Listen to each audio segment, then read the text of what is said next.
ஆன்மீக அன்பர்கள் அனைவருக்கும் வணக்கம். நாம் நம்மளுடைய சேனலில் தொடர்ந்து நிறைய சுவாரஸ்யமான ஆன்மீகம் சார்ந்த தகவல்களை தாங்க பார்த்துட்டு வந்துட்டு இருக்கோம்.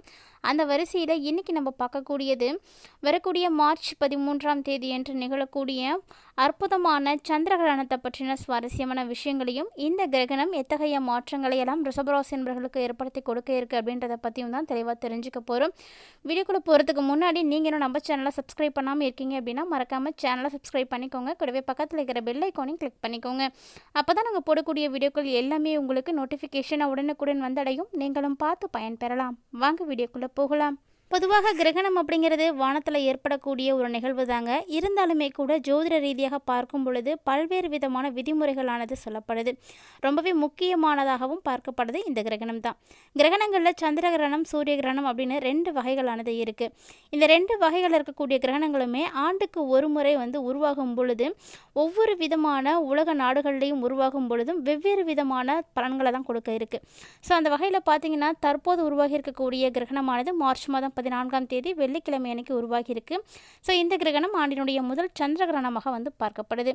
எனதான் ஆண்டினுடைய முதல் சந்திர கிரகணமாக இது காணப்பட்டாலுமே கூட அரிய வகை கிரகணமாக தாங்க இருக்குது. ஸோ அதை பற்றின நிறைய விஷயங்கள் நம்ம தெரிஞ்சுக்கலாம். பொதுவாக ஒரு சில கிரகணங்கள் ஆனது ஓராண்டில் நிகழ்து அப்படின்னா பல வருடங்களுக்கு பிறகு மீண்டும் அதே கிரகணமானது நிகழும். அந்த மாதிரி தான் 2022ஆம் ஆண்டு தோன்றியிருந்த சந்திர கிரகணத்திற்கு பிறகு இப்போ தான் மீண்டும் புதிய அதே அளவுக்கு முழு சந்திர கிரகணமானது தோன்றியிருக்கு.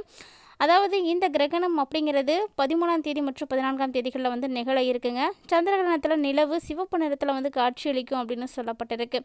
இந்த நிகழ்வு பிளட் மூன் அப்படின்னு அழைக்கப்பட்டுருக்கு. மேலும் 2022ஆம் ஆண்டுக்கு பிறகு வரக்கூடிய 2 ஆண்டுகள் கழித்து வரக்கூடிய இந்த கிரகணமானது ரெய்லி சிதறல் காரணமாக நிலவு சிவப்பு நிறமாக காணப்படுது அப்படின்னு சொல்லப்பட்டிருக்கு. சுமார் 5 மணி நேரம் நீடிக்கக்கூடிய இந்த கிரகணமானது பல்வேறு விதமான மாற்றங்களை தான் ஏற்படுத்தி கொடுக்குது. அதாவது இந்த ஆண்டு உருவாகக்கூடிய கிரகணம் எப்போ ஆரம்பமாகுது அப்படின்னு பார்த்தீங்கன்னா கரெக்டாக மார்ச் மாதம் 14ஆம் தேதி வெள்ளிக்கிழமை அன்னைக்கு காலையில் 9:27 ஆரம்பமாகி மாலை 3:30 மணிக்கு தான் முடிவடையுது. இந்த வானியல் நிகழ்வு அப்படிங்கிறது கண்டிப்பாக இந்தியாவில் தெரியாதுங்க. ஸோ இந்தியாவை பொறுத்த வரைக்கும் எந்த விதமான சூத காலங்களும் நம்ம பின்பற்ற தேவையில்லை. பொதுவாக பூமி சூரியனுக்கு முழு நிலவுக்கும் இடையில் இருக்கும் பொழுது தான் முழு சந்திர கிரகணமே ஏற்படுது. இயற்பியலில் சூரிய உதயம் சூரிய அஸ்தமனத்தின் பொழுது சூரியன் எப்படி சிவப்பு நிறமாக இருக்குமோ அதே போல் அதே கோட்பாட்டை கொண்டு தான் இப்பயும் இந்த கிரகணமானது இருக்குது. அதாவது தற்போது வர இருக்கக்கூடிய இந்த சந்திர கிரகணமும் சிவப்பு நிறத்தை தான் காட்சியளிக்குது. ரெய்லி சிதறல் காரணமாக சந்திரனில் சிவப்பு நிறமானது ஏற்படுது. அதாவது சந்திரனை அடையக்கூடிய ஒளியானது பூமியின் வளிமண்டலத்தின் வழியாக ஒளிவிலகல் செய்யப்படுவதால் சந்திரன் சிவப்பு நிறமாக தெரியும். மேலும் குறுகிய அலைநீளங்களை வடிகட்டி நீண்ட அலைநீள சிவப்பு நிறங்களை மட்டுமே விட்டு செல்லுது. அதனால் நிலா சிவப்பு நிறத்தில் காட்சி கொடுக்குது. 2022ஆம் ஆண்டுக்கு பிறகு முதன்முறையாக பூமிக்கு முழு சந்திர கிரகணமானது ஏற்படுதுங்க. இந்த கிரகணத்தை வட அமெரிக்கா மற்றும் தென் அமெரிக்கா பகுதிகளில் இருக்கக்கூடியவங்க மார்ச் 13 மற்றும் 14 ஆகிய 2 தேதிகளில் இரவு நேரங்களில் கண்டிப்பாக பார்க்கலாம். இந்த கிரகணம் சுமார் 5 மணி நேரம் வரைக்கும் இருக்கும். ஆனால் சென்னையில் இதை கண்டிப்பாக பார்க்க முடியாது. ஏன்னா அதற்குரிய அமைப்புகள் எல்லாம் காணப்படலை. இருப்பினும் கூட இந்த வானியல் நிகழ்வை எல்லாருமே பார்த்து ரசிக்கணும் அப்படின்றதுக்காக பல வானியல் நிறுவனங்கள் மற்றும் ஆய்வகங்கள்லாம் குறிப்பிடத்தக்க வான நிகழ்வுகளை மட்டுமாவது நேரடி ஒளிபரப்பு செய்யணும் அப்படின்னு திட்டமிட்டிருக்காங்க. இன்கேஸ் அவங்க திட்டமிட்டபடி இந்த ஒரு விஷயத்தை வெளியிட்டாங்க அப்படின்னா கண்டிப்பாக நம்மளும் நம்ம இருந்த இடத்துல இருந்தே தொலைக்காட்சியின் வாயிலாக இந்த கிரகணத்தை முழுமையாக பார்க்க முடியும். கிரகணத்தின் பொழுது நிறைய விஷயங்களை கரெக்டாக ஃபாலோ பண்ணணும் அப்படின்னு சொல்லுவாங்க. அது எல்லாமே கிரகணத்தினுடைய சூத காலத்தினால பாதிப்புகள் ஏற்படக்கூடிய நிலையில் தான் நம்ம செயல்படணும். ஆனால் இந்த ஆண்டு நிகழக்கூடிய கிரகணம் நமக்கு எந்த பாதிப்புமே ஏற்படுத்தி கொடுக்காது. ஸோ நம்ம இதெல்லாம் எதுவுமே ஃபாலோ பண்ணிக்க தேவையில்லை. இருந்தாலுமே கூட கிரகநிலைகள் அப்படிங்கிறது ஒன்று மாறும் பொழுது நிச்சயமாக அதற்குரிய பலன்கள் எல்லாருக்குமே மாறுபாடு அடையும் இல்லையா? அந்த வகையில் ரிஷபராசி என்பவர்களுக்கு இந்த காலகட்டங்களில் இருக்கக்கூடிய கிரகநிலைகள் எப்படி இருக்குது அப்படின்றத ஃபர்ஸ்ட் நம்ம செக் பண்ணிக்கலாம். ஏன்னா ஒவ்வொருவருடைய ராசியில் நிகழக்கூடிய அற்புதமான மாற்றங்களுக்கு காரணமாக இருக்கக்கூடியது அப்படின்னா கிரகநிலைகள் மட்டும்தாங்க. இந்த கிரகங்கள் அப்படின்ற ஒன்று இல்லைன்னா நம்மளுடைய வாழ்க்கையில் நிகழக்கூடிய விஷயங்களை நம்மளால் கண்டிப்பாக கணித்து தெரிஞ்சிக்கவே முடியாது. ஜோதிடத்தின் மூலமாக மட்டும்தாங்க எல்லா விஷயங்களையும் நம்மளால் முன்கூட்டியே தெரிஞ்சு அதுக்கேற்ற மாதிரி முன்னெச்சரிக்கையோடு இருக்க முடியுது. அப்படிப்பட்ட ஜோதிடம் யாருக்கெல்லாம் ரொம்பவே பிடிக்குமோ உங்களை மறக்காமல் வீடியோக்கு ஒரு லைக் பண்ணிக்கோங்க. யாருக்கெல்லாம் ஜோதிடம் பார்க்கக்கூடிய பழக்கம் அதிக அளவு இருக்குது அப்படின்றதையும் மறக்காமல் கமெண்ட் பாக்ஸில் கமெண்ட் பண்ணுங்கள். இந்த ஆண்டு நிகழக்கூடிய கிரகணத்திற்கு பிறகு ரிஷபராசி என்பவர்களுடைய கிரகநிலைகள் எப்படி இருக்குன்னு பார்த்தீங்கன்னா, மார்ச் மாதத்தில் ராசியில் செவ்வாய் பகவான் இருக்கிறாருங்க. ரணருணு ரோகஸ்தானத்தில் கேது பகவானும், பாக்கியஸ்தானத்தில் சனி பகவானும், தொழில் ஸ்தானத்தில் புதன் சூரியனும், லாபஸ்தானத்தில் குரு சுக்கிரனும், விரயஸ்தானத்தில் ராகுவும் வந்து அமர்ந்திருக்காங்க. மேலும் கிரக மாற்றங்கள் இருக்கா அப்படின்னா கண்டிப்பாக இருக்குங்க. இந்த மாதத்தில் 9ஆம் தேதியிலேருந்து கிரக மாற்றங்கள்லாம் ஏற்பட ஆரம்பிச்சிடுது. அதன் அடிப்படையில் ரிஷபராசி அன்பர்களுக்கு கிடைக்கக்கூடிய பலன்களை பற்றி நம்ம தொடர்ந்து பார்க்கலாம். கடந்த சில வாரங்களாகவே ரிஷபராசினருக்கு கோச்சார ரீதியாக பார்த்தீங்கன்னா நிறைய கிரகங்கள் அனுகூலமான பலன்களை கொடுக்கக்கூடிய வகையில் தான் வந்து அமைஞ்சிருக்குங்க. மேலும் இந்த கிரகங்கள் அனுகூலமான பலன்கள் கொடுக்கக்கூடிய வகையில் இருக்கிறதுனால நிறைய கணிப்புகளானது வெளியாகிட்டு இருக்கு. ஸோ இதில் ரொம்பவே முக்கியமானதாக பார்க்கப்படக்கூடியது அப்படின்னா, சனி பகவானுடைய பயிற்சி மார்ச் 29ஆம் தேதி ரிஷபத்திற்கு அபரிவிதமான பலன்களை ஏற்படுத்தி கொடுக்குங்க.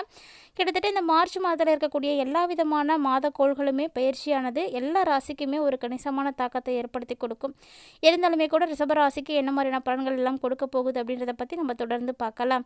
ரிஷபராசி நேயர்களுக்கு எப்படி இருக்குது, அதாவது தொழில் வளர்ச்சி எப்படி இருக்குது, வேலை, திருமணம், குடும்பம் இது போன்ற விஷயங்கள் எல்லாம் எப்படி இருக்கும் அப்படின்றதையெல்லாம் டீட்டெயிலாக நம்ம தெரிஞ்சுக்கலாம். ரிஷபராசினரை பொறுத்த வரைக்கும் கிரகங்களுடைய சஞ்சாரத்தின் அடிப்படையில் மார்ச் மாதம் தொழில் ரீதியாக வேலை சம்பந்தப்பட்ட விஷயங்கள் எல்லாம் நல்ல ஒரு வளர்ச்சியை நீங்கள் பார்ப்பீங்க. மேலும் எதிர்பாராத வாய்ப்புகள் உங்களுக்கு வந்து கிடைக்கக்கூடிய அற்புதமான ஒரு நேரம்.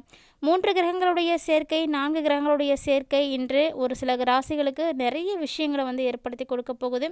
சொல்லப்போனால் சில ராசிக்காரர்களுக்கு சில விஷயங்கள் இருக்கக்கூடிய தடைகள், குழப்பமான சூழ்நிலைகள் எல்லாம் ஏற்படுது அப்படின்னா ரிஷபராசி நேயர்களை பொறுத்த வரைக்கும் ஜாதக ரீதியான யோகங்கள் எல்லாம் ஏற்படுத்தி கொடுக்க போகுது. அது மட்டும் இல்லாமல் இந்த காலகட்டங்களில் நிறைய விஷயங்களில் நீங்கள் கொஞ்சம் கவனமாகவும் இருக்கணும். நிறைய நெருக்கடிகள் உங்களுக்கு வந்தாலுமே கூட எல்லாத்தையுமே வந்து ஈஸியாக வந்து கடந்து வர முடியும்.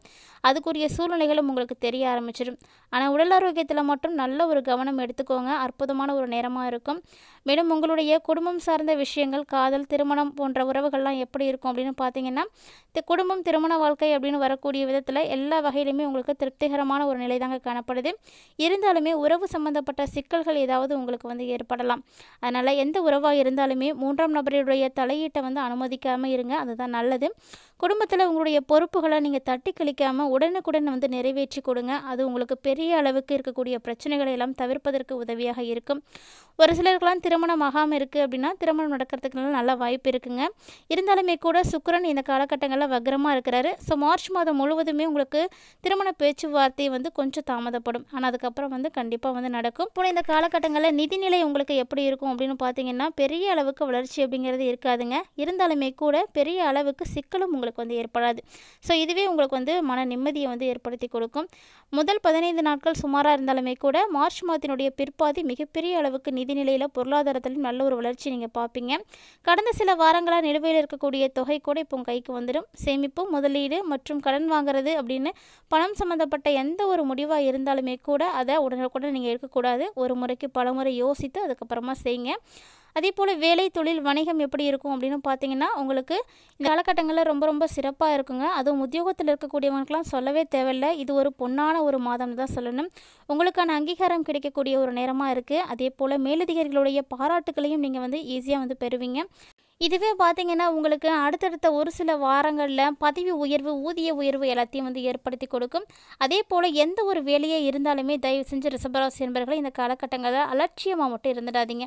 அலட்சியம், கவனக்குறைவு இதெல்லாம் இருக்கிறத முற்றிலுமாக நீங்கள் வந்து தவிர்த்துக்கணும். குறிப்பாக தொழில் ரீதியாக மற்றும் வணிகம் செய்யக்கூடியவங்களுக்கெல்லாம் இது ஒரு அற்புதமான நேரமாக இருக்குது. இருப்பினும் கூட புதுசாக எந்த ஒரு தொழிலை நீங்கள் செய்யணும் அப்படின்னு நினைக்கிறீங்களோ அதற்கு ஏற்ற மாதமாக இது இல்லை. அதனால் புதுவிதமான விஷயங்களை எதுவும் செய்ய வேண்டாம். மேலும் புதுசாக வணிக ரீதியான முயற்சிகளை கூட இந்த மாதங்களில் நீங்கள் எடுப்பதை முற்றிலுமாக வந்து தவிர்த்துக்கணும். மேலும் இந்த காலகட்டங்களில் ரிஷபராசி நேயர்கள் ரொம்ப ரொம்ப கவனமாக இருக்க வேண்டிய விஷயங்கள் என்ன அப்படின்றதையும் சொல்லப்பட்டிருக்கு. அந்த விஷயங்களையும் நீங்கள் கரெக்டாக ஃபாலோ பண்ணிக்கிட்டீங்க அப்படின்னா பெரிய அளவில் பாதிப்புகள் உங்களுக்கு நிகழாது. ரிஷபராசி நேயர்களை பொறுத்த வரைக்கும் மார்ச் மாதத்தில் உடல் ஆரோக்கியத்தில் மட்டும் கூடுதல் கவனத்தை வந்து எடுத்துக்கோங்க. ஏன்னா நிறைய உடல் உபாதைகளானது உங்களுக்கு ஏற்படும்.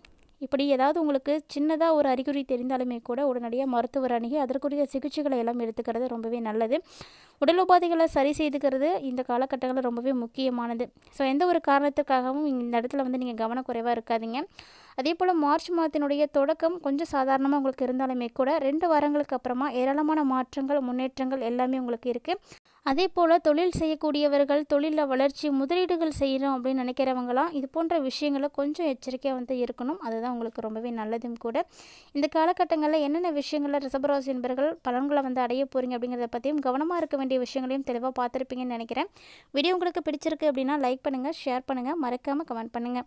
இது மட்டும் இல்லாமல் இது போல் நிறைய இன்ட்ரெஸ்டிங்கான ஆன்மீகம் சார்ந்த தகவல்களை எல்லாம் நீங்கள் உடனுக்குடன் பார்த்து தெரிஞ்சுக்கணும் அப்படின்னு ஃபீல் பண்ணிங்கன்னா மறக்காமல் நம்ம சேனலை சப்ஸ்கிரைப் பண்ணிவிட்டு ஃபாலோ பண்ணிக்கோங்க.